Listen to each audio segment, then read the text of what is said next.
Assalamualaikum warahmatullahi wabarakatuh. Teman-teman, kembali lagi di channel YouTube saya, Khairun Imam. Gimana nih kabar kalian? Semoga kita semua selalu diberi kesehatan, kemudahan, dan juga limpahan rezeki dari Yang Maha Kuasa, teman-teman ya.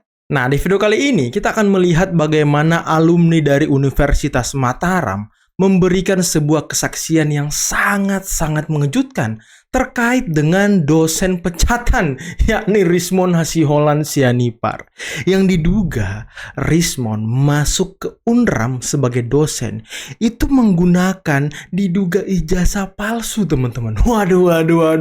Apakah benar demikian? Nanti kita simak videonya, karena ini sangat sensitif dan ini kalau kata televisi buka-bukaan. Waduh, buka-bukaan, teman-teman.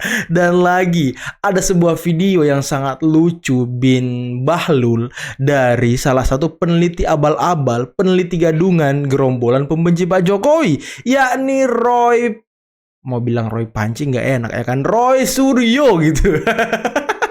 Yang dimana Roy Suryo ini mempersoalkan rumah pensiun dari Pak Jokowi yang diberikan oleh negara, yang kata Roy Suryo itu nilainya 200M. Tapi Roy Suryo lupa kali ya, kalau nilai dari rumah mantan Presiden SBY itu di atas dari rumah Pak Jokowi. Kalau kita lihat di berita, nilainya itu 300 miliar. Gimana itu, Roy? Nggak kau permasalahkan juga itu?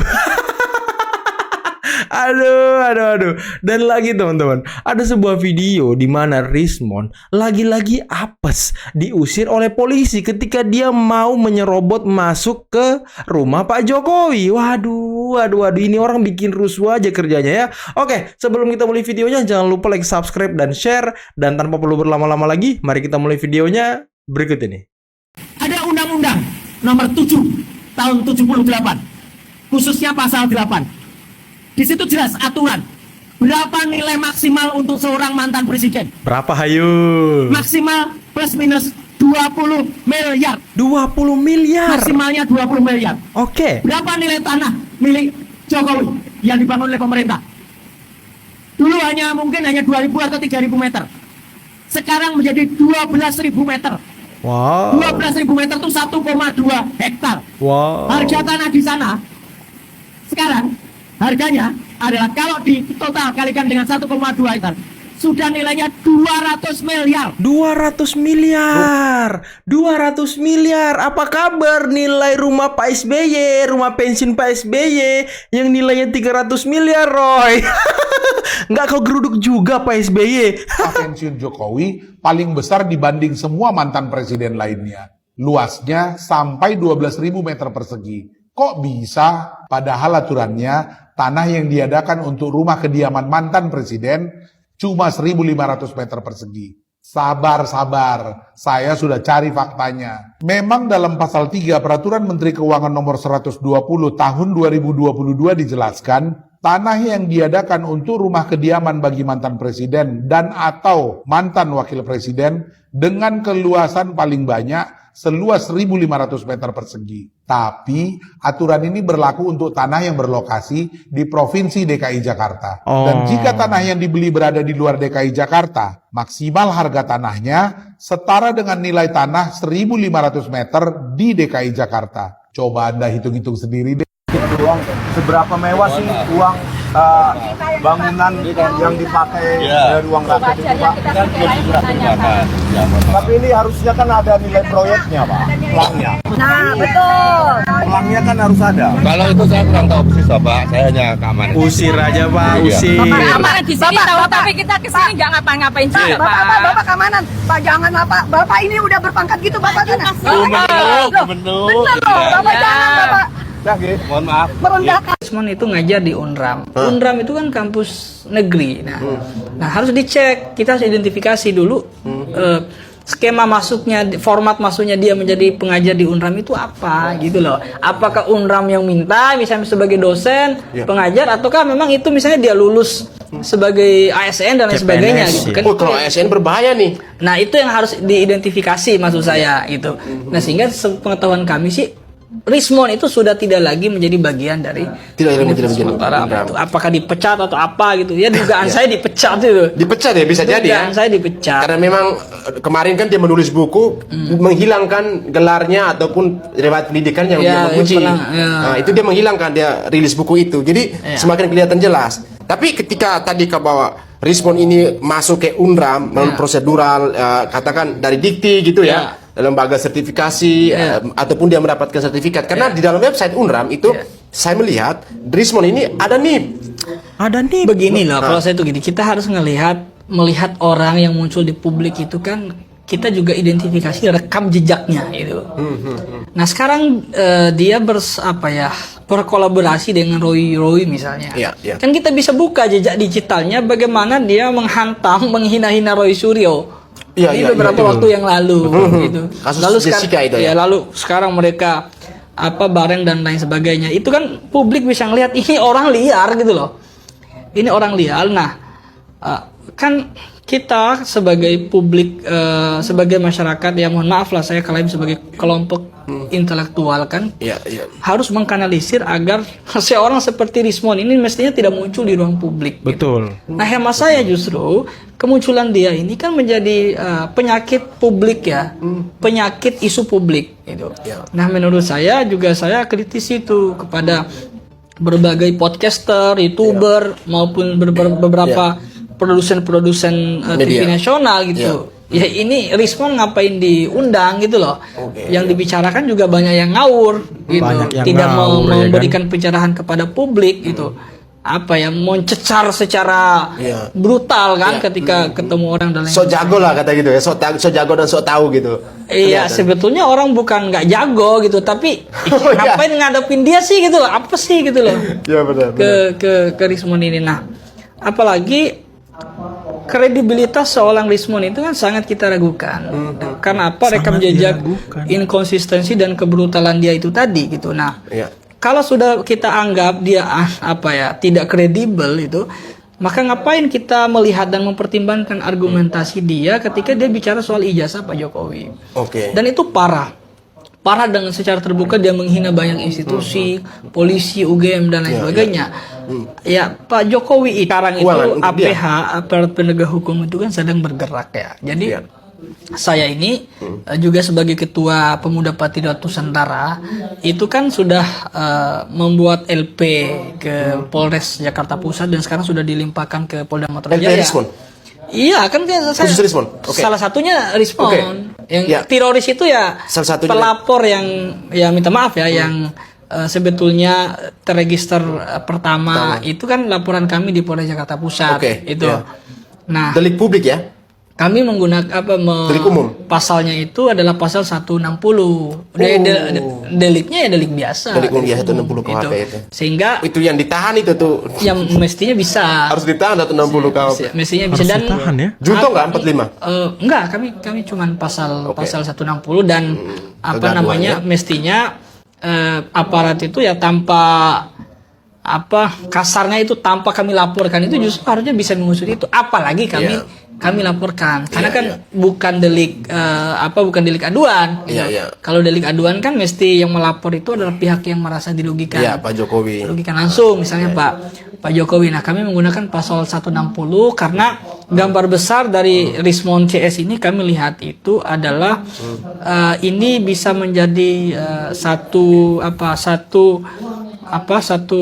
titik ya perangsang situasi yang bisa menimbulkan kegaduhan di masyarakat. Bahkan sudah terjadi kegaduhan itu. Like and follow. Alumni UNRAM buka-bukaan. Ada nggak yang diingat oleh publik kalau betul itu akal sehat? Ada nggak yang diingat oleh publik dari Rocky Gerung selain maki-makian, dungu misalnya? Betul, nggak ada bodoh segala macam. Selain itu ada nggak? Kan itu artinya nggak nancap di pikiran masyarakat. Karena kalau misalnya akal sehat itu nancap di pikiran masyarakat, itu juga jadi pola berpikir orang. Itu menjadi cara berpikir orang. Tapi kalau hanya menjadi menjadi show kemudian jadi tepuk tangan, itu kan tontonan aja. Sama aja kayak stand up komedi, sama aja kayak orang lagi nyanyi, kayak orang lagi ngelawak gitu aja. Tapi nggak akan dibawa pulang sebagai pegangan hidup gitu. Solo ya Mas. Apa kabar? Baik. Mau ke Solo kita. Mau Pak Jokowi berarti? Iya, rame-rame dari sana. Iya, ini mau ke sana. Bang Bil ketemu Bitor cuy. Besok kita bongkar rumah Jokowi.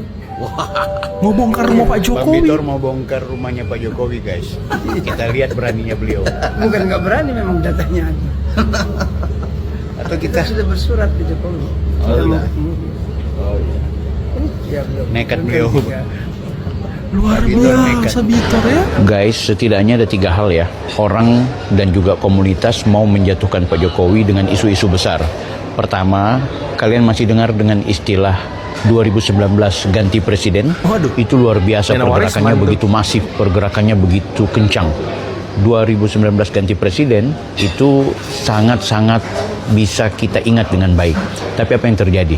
Tidak berhasil guys. Nothing. Nah, komplotan ini ternyata masih mau berjuang lagi. Jika ada yang bandingin biaya kereta cepat Indonesia sama proyek Land Bridge Arab Saudi, itu tandanya dia kurang ngopi.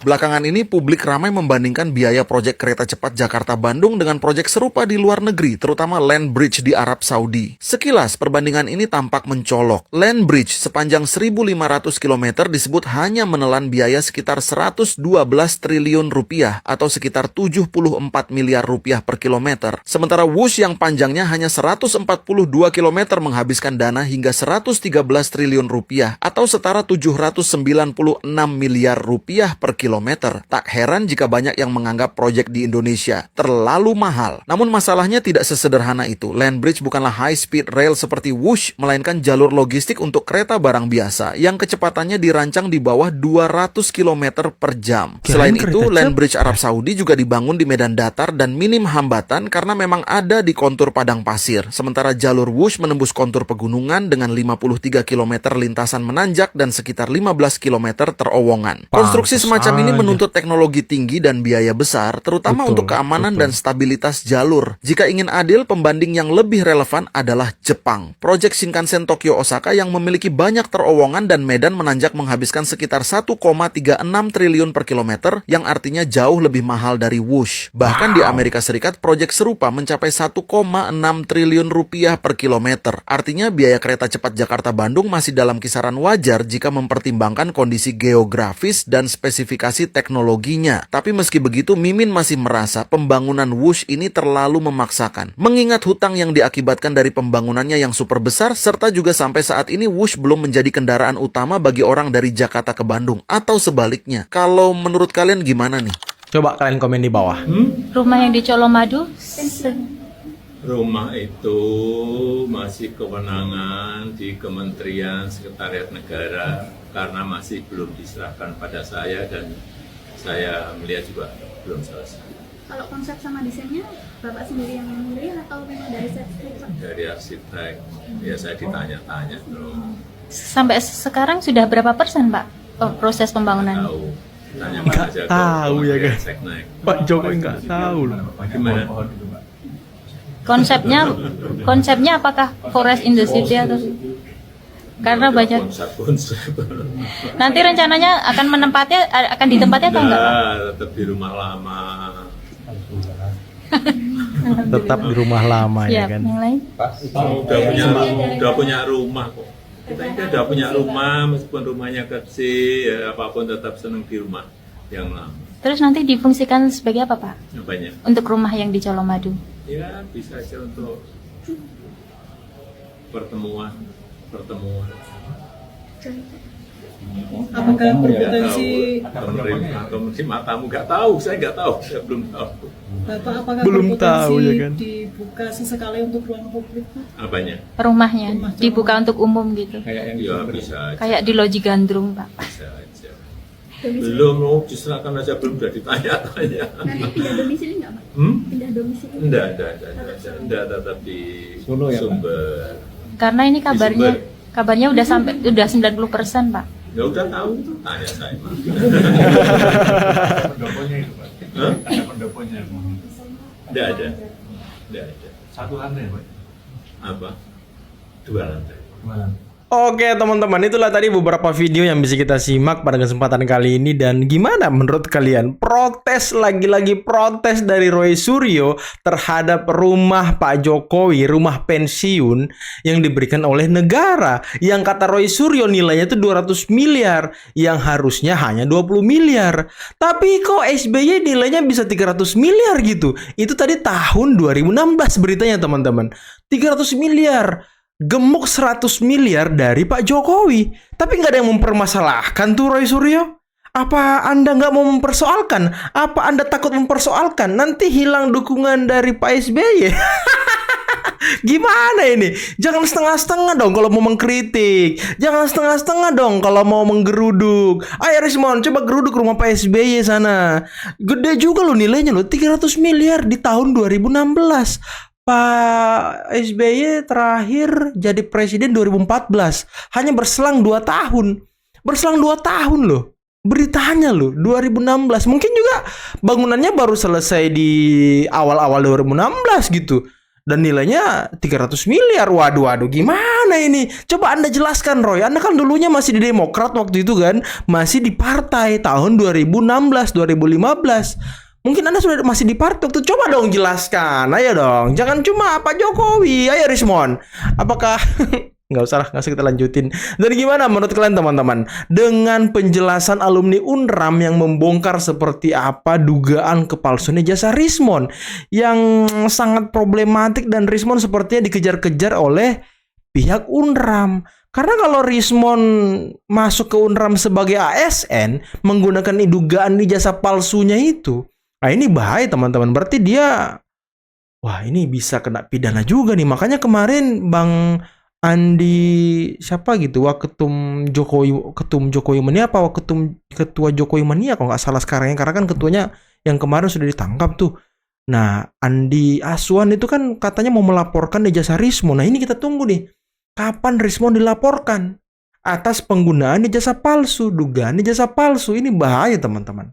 Kalau dia bisa menjadi ASN dengan ijazah Jepangnya, wah itu luar biasa. Apalagi kemarin di buku barunya dia tidak menggunakan lagi tuh gelar S2 dan S3 dari Jepang. Aduh, tidak dipakai lagi teman-teman. Artinya apa tuh? Apakah Rismon sudah was-was? Ataukah Rismon sudah mulai merasa dirinya terancam bakal dilaporkan gitu? Sehingga ya nggak apa-apa deh, daripada kita dilaporkan, daripada nggak dapat apa-apa, nggak dapat duit sama sekali, nggak usah dipakai gitu gelarnya. Ditambah lagi katanya dia punya disertasi, punya apa dan segala macam. Tapi setelah dicek oleh alumni Jepang, itu nggak ada disertasi Rismon. Dan alibi dia katanya, kan penelitian saya tentang intelijen di Jepang. Ya wajar saja kalau disertasi saya tidak ada di publik karena itu rahasia. Aduh, logikanya nggak mungkin ada mahasiswa asing datang ke sebuah negara bisa meneliti intelijen negara tersebut. Itu sangat mustahil, nggak masuk akal. Terus apa coba hubungan disiplin ilmu dia dengan intelijen? Nggak ada sama sekali. Dia ini orang IT katanya kan, orang IT kan. Soal metadata itu yang diteliti kan. Apa hubungannya dengan intelijen? Hah? Aplikasi intelijen. Aduh. Alibi. Dan tadi Rismon, pas mau masuk ke rumah Pak Jokowi dihadang polisi lagi dan diusir ya kan. Emang orang ini tidak pernah direstui oleh alam kalau mereka membuat kegiatan, membuat gerakan. Karena gerakan dan kegiatan mereka itu ya nggak masuk akal, omon-omon, provokator. Makanya itu teman-teman, jangan percaya orang-orang ini. Oke, mungkin cukup sekian dulu video kali ini. Jangan lupa like, subscribe, dan share videonya. Akhir kata, billahi taufiq wal hidayah. Assalamualaikum warahmatullahi wabarakatuh. Bye-bye.